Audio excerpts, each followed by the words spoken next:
नमस्कार दोस्तों, कैसे हैं आप लोग? आज का जो टॉपिक है डिस्कशन का, जनरेटिव एआई के बारे में हम लोग बात कर रहे हैं। हम लोग बात कर रहे हैं कि जो जनरेटिव एआई है, इसको लेकर जितने भी डायमेंशंस चेंज हो रहे हैं, नए-नए इनोवेशंस हो रहे हैं, उसमें हम अपने आप को कहाँ देख रहे हैं? और जिस तरह से इंडस्ट्री चेंज हो रही है, उसमें हम लोग को कैसे अडॉप्ट करना है? ये समझना कि जो भी ये चेंजेस हो रहा है और जिस तरह से जनरेटिव एआई आकर पूरा पैराडिग्म को शिफ्ट कर रहा है, वहाँ पे आपको क्या करना चाहिए? आपको अपने आप को ऐसा क्या आपको सीखना है सो दैट कि आप जो है रिप्लेसेबल ना हो। अगर आप अलग-अलग रोल देखेंगे तो not every person would become a data scientist या एमएल इंजीनियर। जिसका 15 साल का एक्सपीरियंस है, 20 साल का एक्सपीरियंस है, वो एंटरप्राइज आर्किटेक्ट है, सॉल्यूशन आर्किटेक्ट है।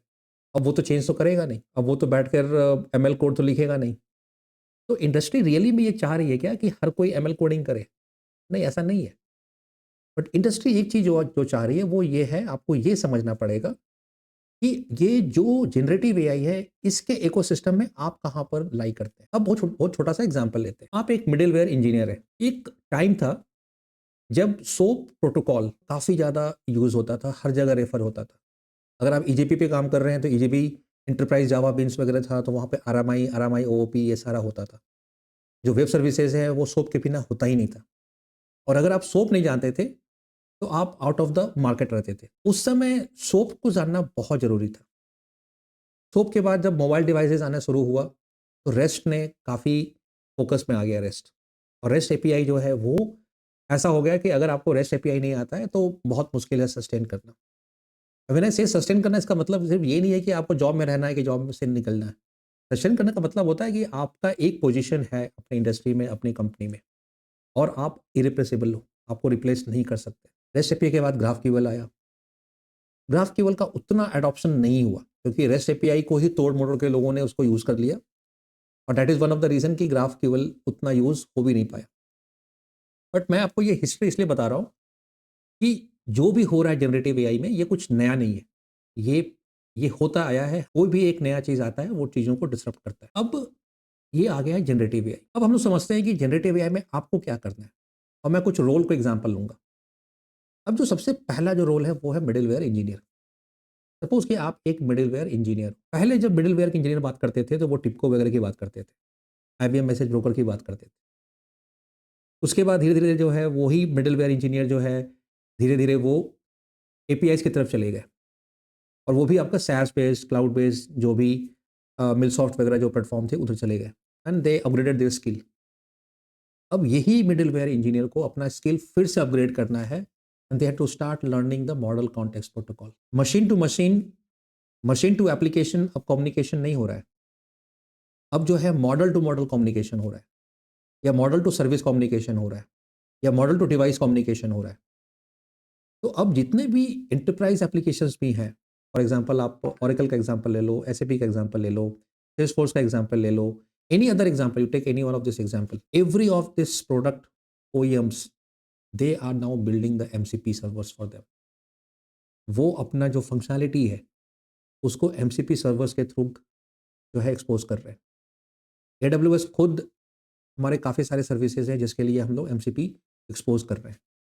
इसका मतलब है कि now as a middleware engineer आपको अब जो इंटीग्रेशन करना है वो एमसीपी सर्वर के साथ करना है। व्हाट डज मीन इज कि you have to learn what is MCP. You have to learn कि एमसीपी जो है उस प्रोटोकॉल में है क्या। और इसको जब आप पढ़ने जाओगे, समझने जाओगे, तो आपको ये समझना पड़ेगा कि एजेंटिक एआई क्या क्या है। क्योंकि एमसीपी जब आया वो एजेंटिक एआई के कॉन्टेक्स्ट में आया। तो आपका एक फंडामेंटल जो है एजेंटिक एआई को लेकर वो तो आपको समझना ही समझना पड़ेगा। आई होप कि आपको ये क्लियर है कि जब अगर आप मिडलवेयर इंजीनियर हैं आपको क्या चीज़ पे फोकस करना है। क्योंकि अगर आप इस पे फोकस नहीं करेंगे you are out of the race. अब लेते हैं आर्किटेक्ट। अब ऐसे बहुत सारे प्रोडक्ट्स आ रहे हैं, जनरेटिव एआई बेस्ड टूल्स आ रहे हैं जहाँ के आप आर्किटेक्चर डायग्राम को आप उनको देंगे and they will create the complete code skeleton. वो पूरा का पूरा कोड स्केलेटन बना कर दे देंगे। सेकंड थिंग जो है वो ये है सॉल्यूशन बिल्डिंग। एक आर्किटेक्ट का काम होता है सॉल्यूशन बिल्ड करना। इसका मतलब है कि that person has to know कि मुझे एजेंट्स का जो अब आप जो बनाओगे आर्किटेक्चर वो आप एजेंटिक एआई का बनाओगे आर्किटेक्ट। हम लोग पहले भी करते थे। एक अगर आप if you see the architecture of the micro services तो उसमें सबसे नीचे में सिस्टम ऑफ रिकॉर्ड्स होता था, डेटाबेसेस, एपीआईज ये सारे होते थे। उसके ऊपर we used to have utility services, उसके ऊपर we used to have business services and उसके ऊपर we used to have process services.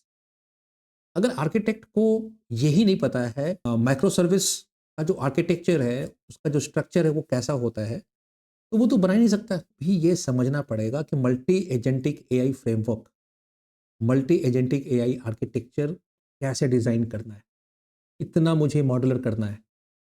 आप selection of model, selection of LLM is not a big thing, but उसको हम कैसे orchestrate करेंगे, मेरे एमसीपीज़ कहाँ पे होंगे, वो कहाँ डिप्लॉय होंगे, किस तरह से वो कम्युनिकेट करेंगे। अब जहाँ पे मल्टी एजेंटिक फ्रेमवर्क आ जाता है, वहाँ पर agent to agent communication protocol भी आ जाता है। इसका मतलब है कि आपको वो सब भी समझना पड़ेगा। अगर आप उसको नहीं समझेंगे तो आप सॉल्यूशन डिज़ाइन नहीं कर सकते। और जिस तरह से एपीआईज़ को हम लोग करते थे आर्किटेक्ट, अब उस तरह से एजेंट्स को हम लोग करते हैं, जो है करेंगे आर्किटेक्ट। और यही हो रहा है इंडस्ट्री में। अब जो 26 जो नेक्स्ट ईयर आने वाला है and 27, it's all completely on the agentic AI. और more and more business process का ऑटोमेशन होने वाला है यूजिंग द एजेंट्स। उसमें सबसे जो बड़ा रोल प्ले करेगा वो यही करेगा कि आप अपना जो आर्किटेक्चर है एजेंट का, मल्टी एजेंट जो आर्किटेक्चर है वो कैसे डिज़ाइन कर रहे हैं। और उसको करने के लिए आपको ये समझना पड़ेगा कि एजेंट्स होते क्या हैं। हम लोग एजेंटिक एआई जो बोलते हैं वो क्या है, स्ट्रैंड्स क्या है, स्ट्रैंड्स फ्रेमवर्क को क्यों इतना हम लोग जो है वैल्यू दे रहे हैं, ये सब आपको पढ़ना पड़ेगा, समझना पड़ेगा।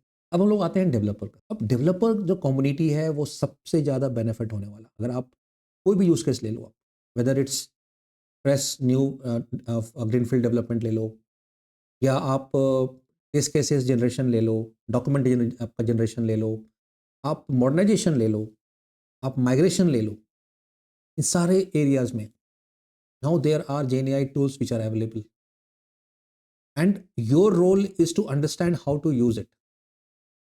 हर कोई जेएनएआई के एलएलएम मॉडल्स डेवलप नहीं कर सकता है, हर कोई आर्किटेक्चर नहीं कर सकता है, बट एज अ डेवलपर आपको ये समझना है कि मुझे अपने एडवांटेज के लिए मैं कैसे उसका हेल्प लूँ। अब आपका जो एडिटर है, अब आपका एडिटर वैसा नहीं है। अब now the GenAI tools which are coming as a code editor, they are going with the specs driven development. इसका मतलब है कि आपको अपना यूज केस जो है as a prompt, as a specs बताना है कि what all are the specifications, what all are those specs which are needed to develop that specific module। और वो टूल फिर अपने आप टेस्ट केसेस डेवलप करेगा, कोड डेवलप करेगा, उसके उसको इजी उसके जो पूरा स्केलेटन है वो बनाएगा, उसका जो डिज़ाइन है वो सारा कुछ बनाएगा और आपसे रिव्यू करवाएगा कि आप इसको अब रिव्यू करो। और एक बार इसको जब आप रिव्यू कर दोगे तो वो जाकर उसको जनरेट भी करेगा। आपका स्मार्टनेस है इन सब चीज़ों को सीखना और सीख कर उसको इम्प्लीमेंट करना। तो आपको उस पॉइंट ऑफ व्यू से समझना है। अब आते हैं तो सबसे कॉमन रोल है एंड सबसे कंसर्न वाला रोल है, वो है project manager, program manager, agile, scrum master, इन सब चीज़ों का। एसडीएलसी का जो ढांचा है, जो स्केलेटन है, वो पूरा चेंज हो गया। अब हमारे एजेंट्स होंगे। अब आप एक ह्यूमन ह्यूमन पर्सन जो है वो ये सब चीज़ों को नहीं करेगा।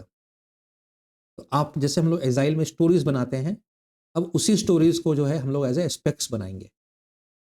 और ये जो मशीन है, ये जो एजेंट्स हैं, मशीन एजेंट्स जो हैं, ये पूरा प्लानिंग करेंगे।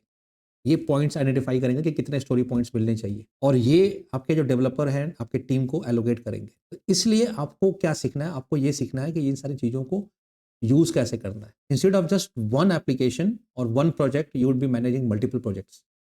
क्योंकि अब आपको खुद बैठकर ये सारी चीज़ें नहीं करना है। जो पर्ट होता है, जो क्रिटिकल पाथ हम लोग निकालते हैं शेड्यूल में, प्रोजेक्ट प्लान में हम लोग बताते हैं कि क्रिटिकल पाथ क्या है। अब ये सब चीज़ें आपको ह्यूमन इंटरवेंशन नहीं चाहिए, आपको ह्यूमन इनपुट नहीं चाहिए। ये सारा जो है आपको ये जेएनएआई बेस्ड टूल्स जो है वो करके देगा। आपको अब स्मार्ट बनना है, उसको सीखना और उसको कैसे आप उसको यूटिलाइज़ कर रहे हैं। ऑब्वियस है कि अगर आप आज 1 प्रोजेक्ट कर रहे हो मैनेज, कल को अगर आप 5 कर रहे हो मैनेज, तो वो जो 4 थे, वो 4 का भी अपने जगह ले लिया। But it's all about survival of the fittest. और एक चीज़ मैं बोल रहा हूँ कि मैं पेड ट्रेनिंग स्टार्ट करने वाला हूँ ऑन द जनरेटिव एआई। क्योंकि जनरेटिव एआई एक ऐसा चीज़ है जिसके लिए कोई प्रीरिक्विजिट नहीं है कि आपको मशीन लर्निंग आना ही चाहिए, आपको डेटा एनालिटिक्स आना ही चाहिए।